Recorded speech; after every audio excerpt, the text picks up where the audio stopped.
देखिए, वित्त मंत्री निर्मला सीतारमण ने अपना 9वां बजट पेश कर दिया है। ऐसे में आपको आसान भाषा में मैं बजट समझाऊंगी कि आपके लिए इस बजट में क्या-क्या है जो आपके जीवन से जुड़ा हुआ है। तो देखिए, विदेश यात्रा यहाँ पर सस्ती हो गई है।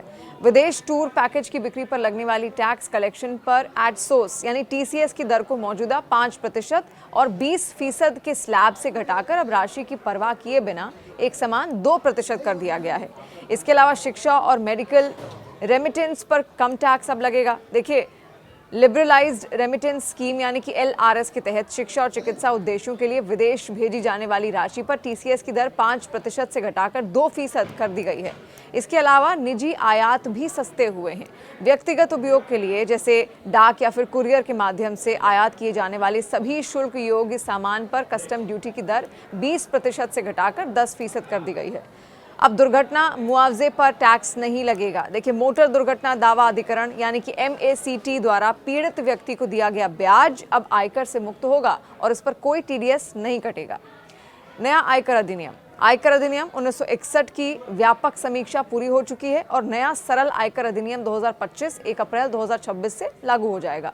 इसके अलावा सॉवरेन गोल्ड बॉन्ड में भी बदलाव यहाँ पर किए गए हैं, यानी कि SGB सॉवरेन गोल्ड बॉन्ड पर कैपिटल गेन टैक्स की छूट अब केवल तभी मिलेगी जब बॉन्ड को परिपक्वता यानी कि मैच्योरिटी तक लगातार होल्ड किया जाए। इसके अलावा ब्याज कटौती समाप्त कर दी गई है। डिविडेंड आय या फिर म्यूचुअल फंड यूनिट से होने वाली आय से संबंधित किसी भी ब्याज खर्च पर अब कोई कटौती नहीं मिलेगी। अनुपालन और जीवन को आसान बनाने के उपाय, देखिए, इसमें संशोधित रिटर्न की अंतिम तिथि भी बढ़ा दी गई है। संशोधित आयकर रिटर्न दाखिल करने की समय सीमा 31 दिसंबर से बढ़ाकर 31 मार्च कर दी गई है। इसके अलावा छोटे अपराधों का अपराध मुक्तिकरण, देखिए, खाता बही प्रस्तुत ना करना या फिर वस्तु के रूप में भुगतान होने पर टीडीएस ना चुकाने जैसे छोटे कर अपराधों को अपराध की श्रेणी से बाहर कर दिया गया है या अब केवल जुर्माना लगेगा, जिससे जेल का खतरा खत्म हो गया है, जेल जाना नहीं पड़ेगा। इसके अलावा छोटे करदाताओं के लिए विदेशी संपत्ति प्रकटीकरण भी यहाँ पर है। देखिए, छात्रों या फिर टेक कर्मचारियों जैसे छोटे करदाताओं के लिए जिन्होंने अनजाने में विदेशी संपत्तियों यानी कि श्रेणी के अनुसार 1 करोड़ या फिर 5 करोड़ तक का खुलासा नहीं किया है, उनके लिए 6 महीने की एकमुश्त प्रकटीकरण योजना लाई गई है ताकि बिना अभियोजना के स्थिति नियमित की जा सके। इसके अलावा डिविडेंड टैक्स छूट आसान कर दी गई है। कई कंपनियों में निवेश रखने वाले निवेशक अब फॉर्म 15G या फिर 15H अपने डिपॉजिटरी को जमा कर सकते हैं, जो स्वतः सभी संबंधित कंपनियों तक पहुंच जाएगा, जिससे कागजी कार्रवाई थोड़ी कम हो जाएगी। इसके अलावा बैगेज नियमों में भी संशोधन यहाँ पर सामने आया है, जहाँ पर अंतर्राष्ट्रीय यात्रा के लिए बैगेज क्लियरेंस से जुड़े प्रावधानों में संशोधन किया जा रहा है ताकि ड्यूटी फ्री भत्ते बढ़ें और अस्थायी रूप से लाए गए सामान को लेकर स्पष्टता मिले। स्वास्थ्य और सामाजिक सुरक्षा का भी ध्यान दिया गया है, जहां कैंसर की दवाएं सस्ती हो चुकी हैं। कैंसर के उपचार में उपयोग होने वाली 17 दवाओं और औषधियों पर बेसिक कस्टम ड्यूटी पूरी तरह से माफ कर दी गई है। इसके अलावा दुर्लभ बीमारियों के लिए भी राहत मिली है। व्यक्तिगत आयात पर मिलने वाली दवा और विशेष चिकित्सा आहार की कस्टम ड्यूटी छूट को 7 और दुर्लभ बीमारियों तक बढ़ाया गया। ट्रॉमा केयर में भी विस्तार देखने को मिला, जहां जिला अस्पतालों में आपातकालीन और ट्रॉमा केयर क्षमता 50% तक बढ़ा दी जाएगी ताकि अचानक होने वाले स्वास्थ्य खर्चों से परिवारों को बचाया जा सके। वरिष्ठ नागरिकों का भी ध्यान दिया गया है, दिव्यांगजनों का भी ध्यान दिया गया है, जहां पर वरिष्ठ नागरिकों और दिव्यांगजनों के लिए समर्थन हासिल करना अब आसान होगा।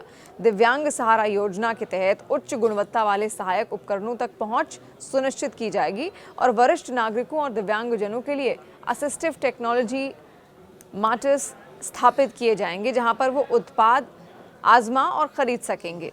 इसके अलावा रोजगार के अवसर, जिसको लेकर हमेशा से बात लगातार विपक्ष करता आया है, स्वास्थ्य क्षेत्र में नए रोजगार के अवसर पैदा किए जाएंगे, जहां सरकार अगले साल लगभग 1.5 lakh multi skilled care givers को प्रशिक्षित करने और अगले 5 वर्षों में 1 लाख एलाइड हेल्थ प्रोफेशनल्स जोड़ने की योजना बना रही है, जिससे नए रोजगार के अवसर बनेंगे।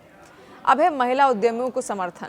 ग्रामीण महिलाओं को ऋण आधारित आजीविका से आगे बढ़ाकर उद्यमी बनाने के लिए शी मार्ट्स को सामुदायिक स्वामित्व वाले रिटेल आउटलेट्स के रूप में स्थापित किया जाएगा। इसके अलावा हाई स्पीड रेल कनेक्टिविटी, इसका भी खास ख्याल रखा गया है।